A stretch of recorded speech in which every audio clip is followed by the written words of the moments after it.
வணக்கம் நேர்களே, மற்றொரு பத்திரிகை கண்ணோட்ட நிகழ்ச்சியோடு இணைந்திருக்கின்றோம். அந்த வகையில் கொழும்பிலிருந்து வெளியாகும் 3 மொழி பத்திரிகைகளின் பிரதான செய்திகளை உங்களுக்கு வழங்க உள்ளோம். முதலில் வீரகேசரி பத்திரிகையை எடுத்துக்கொள்வோம். வீரகேசரி பத்திரிகையின் முன்பக்க பிரதான செய்தியாக, வாக்குகளுக்காக சர்வதேச பங்களிப்பை அரசு ஏற்காது, தமிழர் பிரதிநிதிகள் ஜெனீவாவில் வலியுறுத்தல் என்ற தலைப்பில் அந்த பிரதான செய்தி தொடர்ந்து செல்கின்றது. அதாவது, வடக்கில் ஐநா மனித உரிமை அலுவலகத்தை அமையுங்கள், ராணுவத்தை அகற்ற வேண்டும், சர்வதேச நீதிபதிகள் அவசியம், எமது கோரிக்கையை புரிந்து கொள்ளுங்கள் எனும் சிறிய சிறிய தலைப்புகளில் ஜனாதிபதி மற்றும் பிரதமர் ஆகியோர் பொறுப்புக்கூறல் பொறிமுறையில் வெளிநாட்டு பங்கு பெற்றல் இருக்காது என்ற வாக்குறுதியை தமது வாக்கு வங்கியாகிய சிங்கள மக்களுக்கு தொடர்ச்சியாக தெரிவித்து வருகிறார்கள் என்பது புரிந்து கொள்ளப்பட வேண்டும் என தமிழ் பிரதிநிதிகள் ஜெனீவாவில் வலியுறுத்தல் என்ற செய்தி வீரகேசரியின் பிரதான செய்தியாக தொடர்ந்து செல்கின்றது. மற்றொரு பிரதான செய்தியாக, பயங்கரவாத தடை சட்டத்தை நீக்குங்கள், சர்வதேச மனித உரிமை கண்காணிப்பகம் வலியுறுத்தல் என்ற தலைப்பில் நல்லிணக்க செயற்பாடுகள் விடயத்தில் அரசாங்கம் வழங்கிய பல வாக்குறுதிகள் நிறைவேற்றப்படாமல் உள்ளன.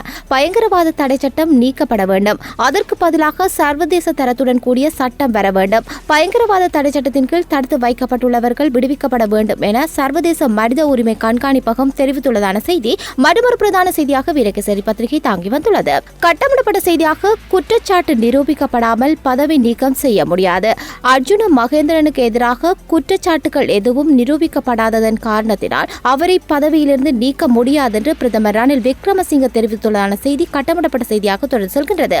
மற்றொரு கட்டமிடப்பட்ட செய்தியாக, ஐக்கிய தேசிய கட்சியில் இணைந்தார் ஃபீல்ட் மார்ஷல் சரத் பொன்சேகா, களனி அமைப்பாளராகவும் நியமனம் என்ற தலைப்பில் ஜனநாயக கட்சியின் தலைவரும் முன்னாள் ராணுவ தளபதியும் பிராந்திய அபிவிருத்தி அமைச்சருமான ஃபீல்ட் மார்ஷல் சரத் பொன்சேகா உட்பட அக்கட்சியின் தொகுதி அமைப்பாளர்களும் ஆதரவாளர்களும் நேற்று ஐக்கிய தேசிய கட்சியுடன் இணைந்து உறுப்புரிமையை பெற்றுக் கொண்டதான செய்தி கட்டமிடப்பட்ட செய்தியாக தொடர்ந்து செல்கின்றது. இன்று வெளியாகிய வீரகேசரி பத்திரிகையின் முன்பாக பிரதான புகைப்படமாக, சித்திரவதைக்கு முற்றுப்புள்ளி என்ற தொனிப்பொருளில் இலங்கை மனித உரிமைகள் ஆணைக்குழு கொழும்பில் நேற்று நடத்திய பேரணியில் ஜனாதிபதி மைத்ரிபால சிறிசேன கலந்து கொண்ட போது எடுக்கப்பட்ட புகைப்படம் ஒன்று பிரசுரிக்கப்பட்டுள்ளது. இவைதான் இன்றைய தினம் வெளியாகிய வீரகேசரி பத்திரிகையின் முன்பாக பிரதான செய்திகளாக காணப்படுகின்றன. தொடர்ந்து தினக்குரல் பத்திரிகையை எடுத்துக்கொள்வோம். தினக்குரல் பத்திரிகையின் முன்பக்க பிரதான செய்தியாக, சர்வதேச பங்கேற்பு அவசியம், உத்தியோகபூர்வமாக வலியுறுத்துகிறார் உயர்ஸ்தானிகர் அல் குசைன் என்ற தலைப்பில் இலங்கையில் நம்பகத்தன்மையை உத்தரவாதப்படுத்துவதற்கு சுதந்திரம் பக்கச்சார்பினையை உறுதிப்படுத்துவதற்கும் சர்வதேச பங்களிப்பு அவசியமானதென ஐநா மனித உரிமைகள் பேரவையின் உயர்ஸ்தானிகர் அல் குசைன் உறுதிப்படுத்தியுள்ளதான செய்தி தினக்குரல் பத்திரிகையின் முன்பக்க பிரதான செய்தியாக தொடர்ந்து செல்கிறது.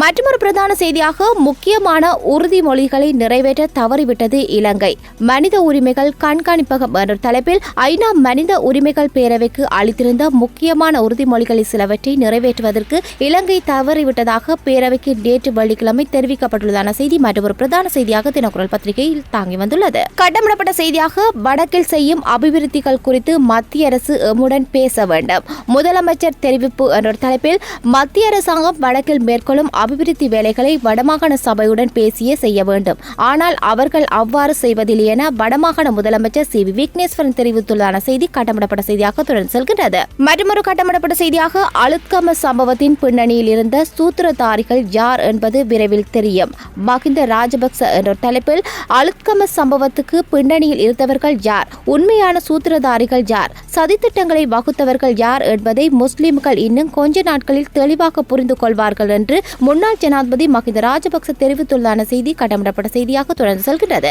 இன்று வெளியாகிய தினக்குரல் பத்திரிகையின் முன்பக்க பிரதான புகைப்படமாக, ஜனநாயக கட்சியின் தலைவர் சரத் பொன்சேகா ஐக்கிய தேசிய கட்சியில் இணைந்து கொண்டதை அடுத்து அவருக்கு களனி தொகுதி அமைப்பாளர் பதவி வழங்கப்பட்ட போது எடுக்கப்பட்ட புகைப்படம் ஒன்று பிரசுரிக்கப்பட்டுள்ளது. இவைதான் இன்றைய தினம் வெளியாகிய தினக்குரல் பத்திரிகையின் முன்பக்க பிரதான செய்திகளாக காணப்படுகின்றன.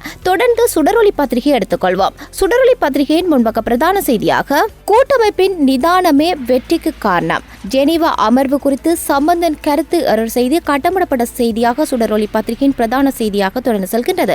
அதாவது, ஐக்கிய நாடுகள் மனித உரிமை பேரவை விவகாரத்தை தமிழ் தேசிய கூட்டமைப்பு நிதானமாக கையாண்டது, அதனூடாகவே திருப்திகரமான வெற்றி நமக்கு கிடைக்க பெற்றிருக்கின்றது. ஐநா மனித உரிமைகள் ஆணையாளரும் உறுப்பு நாடுகளும் வலியுறுத்திய விடயங்களை இலங்கை அரசு கவனத்தில் எடுத்து செயற்பட வேண்டும். இவ்வாறு எதிர்க்கட்சி தலைவரும் தமிழ் தேசிய கூட்டமைப்பின் தலைவருமான சம்பந்தன் தெரிவித்துள்ளதான செய்தி பிரதான செய்தியாக தொடர்ந்து செல்கின்றது. மற்றொரு பிரதான செய்தியாக காணாமல் போனோர் பணியகத்தை நிறுவுவதற்கு பிமல் கடும் எதிர்ப்பு. ராணுவத்தினரை பலி கொடுக்குமாம் இந்த சட்டமூலம் என்ற தலைப்பில் காணாமல் போனோர் தொடர்பான அலுவலகத்தை ஸ்தாபிப்பது குறித்த சட்டமூலத்திற்கு தங்கள் எதிர்ப்பை வெளியிடுமாறு அனைத்து தரப்பினரிடமிருந்து வேண்டுகோள் விடுப்பதாக மஹிந்த ஆதரவாளரான தேசிய சுதந்திர முன்னணியின் தலைவர் பிமல் வீரவன்ச தெரிவித்துள்ளதான செய்தி மற்றொரு பிரதான செய்தியாக தொடர்ந்து செல்கின்றது. கட்டப்படப்பட்ட செய்தியாக ரணிலின் பாதையிலேயே இனிமேல் என் பயணம் 2020 ஆட்சியை பிடிப்போம் என்கின்றார் பொன்சேகா என்ற தலைப்பில் ஐக்கிய தேசிய கட்சியின் தலைமையில் கூட்டணி அரசு 2020 ஆண்டிலும் ஆட்சியை கைப்பற்றும் என்று ஃபீல்ட் மாஸ்டர் சரத் பொன்சேகா தெரிவித்துள்ளதான செய்தி கட்டப்படப்பட்ட செய்தியாக தொடர்ந்து செல்கிறது. மற்றொரு கட்டமிடப்பட்ட செய்தியாக ஐரோப்பிய ஒன்றியத்திலிருந்து மேலும் சில நாடுகள் வெளியேறும் அபாயம். தனித்தனி உடன்படிக்கைகளுக்கு தயாராகின்றது கொழும்பு அரசு என்ற தலைப்பில் ஐரோப்பிய ஒன்றியத்திலிருந்து பிரிட்டன் வெளியேறியுள்ள நிலையில் ஏனைய சில நாடுகளும் வெளியேறும் அபாயம் இருப்பதால் அந்த நாடுகளுடன் தனித்தனிய வர்த்தக உடன்படிக்கைகளை கைச்சாத்திடுவது பற்றி அரசு தீவிரமாக பரிசீலித்து வருகின்றது என்று நிதி ராஜாங்க அமைச்சர் லக்ஷ்மன் ஜாபா அபேவர்த்தன தெரிவித்துள்ளதான செய்தி மற்றும் ஒரு கட்டமிடப்பட்ட செய்தியாக தொடர்ந்து செல்கின்றது. இவைதான் இன்றைய தினம் வெளியாகிய சுடரொளி பத்திரிகையின் முன்பக்க பிரதான செய்திகளாக காணப்படுகின்றன. தொடர்ந்து ஆங்கில பத்திரிகையான டெய்லி மிரர் பத்திரிகை எடுத்துக்கொள்வோம்.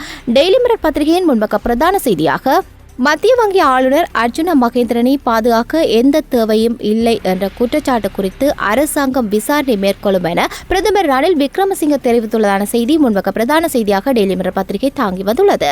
மற்றொரு பிரதான செய்தியாக மத்திய வங்கியின் புதிய ஆளுநரை ஜனாதிபதி மைத்ரிபால சிறிசேன விரைவில் நியமிப்பார் என லக்ஷ்மன் ஜாபா அபேவர்த்தன தெரிவித்துள்ளதான செய்தி மற்றொரு பிரதான செய்தியாக தொடர்ந்து செல்கின்றது. இவைதான் இன்றைய தினம் வழியாக ஆங்கில பத்திரிகையான டெய்லி மிரர் பத்திரிகையின் முன்பக்க பிரதான செய்திகளாக காணப்படுகின்றன. தொடர்ந்து சிங்கள பத்திரிகையான லங்காதீப பத்திரிகையை எடுத்துக்கொள்வோம். லங்காதீப பத்திரிகையின் முன்பக்க பிரதான செய்தியாக பிரதி அமைச்சர் தேவர பெருமா தற்கொலைக்கு முயற்சி என்ற தலைப்பில் அந்த பிரதான செய்தி அமைந்துள்ளது. அதாவது 10 மாணவர்களை பாடசாலை ஒன்றில் அனுமதிக்க கோரி உண்ணாவிரதமிருந்து வந்த பிரதி அமைச்சர் பாலித தேவர பெருமா நேற்று வியாழக்கிழமை பகல் தற்கொலை செய்து கொள்ள முயற்சித்ததில் காயமடைந்து களுத்துறை நாகோட வைத்தியசாலையில் அனுமதிக்கப்பட்டுள்ள செய்தி லங்காதீப பத்திரிகையின் முன்பக்க பிரதான செய்திகளாக தொடர்ந்து செல்கிறது. நல்லது நேயர்களே, கொழும்பிலிருந்து வெளியாகும் 3 மொழி பத்திரிகைகளின் பிரதான செய்திகளை உங்களுக்கு வழங்கியிருந்தோம். தொடர்ந்து யாழ்ப்பாணத்திலிருந்து வெளியாகும் பத்திரிகைகளின் செய்திகளை வழங்க உள்ளார் குணசீலன். வணக்கம் குணசீலன். வணக்கம் நேயர்களே, யாழ்ப்பாணத்திலிருந்து வெளிவரும் பத்திரிகைகளின் செய்திகளோடு இணைந்திருக்கின்றோம். முதலில் யாழ் தினக்குரல் பத்திரிகையின் பிரதான தலைப்புச் செய்தி, சர்வதேச பங்கேற்பு அவசியம், உத்தியோகபூர்வமாக வலியுறுத்துகிறார் ஐக்கிய நாடுகள் மனித உரிமை ஆணையாளர். இலங்கையில் நம்பகத்தன்மையை உத்தரவாதப்படுத்துவதற்கும் சுதந்திரம் பக்கச்சார்பின்மையை உறுதிப்படுத்துவதற்கும் சர்வதேச பங்களிப்பு அவசியமானதென ஐக்கிய நாடுகள் மனித உரிமைகள் பேரவையின் உயர் ஸ்தானிகர் அல் ஹுசைன் உறுதிப்படுத்தியிருக்கின்றார். அவருடைய புகைப்படத்துடன் அந்த செய்தி எழுதப்பட்டிருக்கின்றது. முக்கியமான உறுதிமொழிகளை இலங்கை நிறைவேற்றவில்லை, மனித உரிமைகள் கண்காணிப்பகம் குற்றச்சாட்டு என்று மற்றொரு தலைப்பும் காணப்படுகின்றது. இலங்கை விடயத்தில் மனித உரிமைகள் ஆணையரின் நிலை வரவேற்கத்தக்கது, கஜேந்திரகுமார் பொன்னம்பலம் என்று இன்னுமொரு தலைப்பும் அவருடைய புகைப்படத்துடன் காணப்படுகின்றது. திக்கம் வடிசாலையை மீள இயக்குவதற்கு 112.5 மில்லியன் ஒதுக்கீடு என்று இன்னுமொரு செய்தியும் காணப்படுகின்றது. வடக்கில் செய்யும் அபிவிருத்திகள் குறித்து மத்திய அரசு எம்முடன் பேச வேண்டும், முதலமைச்சர் தெரிவிப்பு என்று அவருடைய புகைப்படத்துடன் அந்த செய்தி எழுதப்பட்டிருக்கின்றது. அடுத்து யாழ்ப்பாணத்திலிருந்து வெளிவரும் வலம்புரி பத்திரிகையின் பிரதான தலைப்புச் செய்தி, சர்வதேச நீதிபதிகளை அனுமதிக்க வேண்டும், இலங்கையிடம் உறுப்பு நாடுகள் வலியுறுத்து.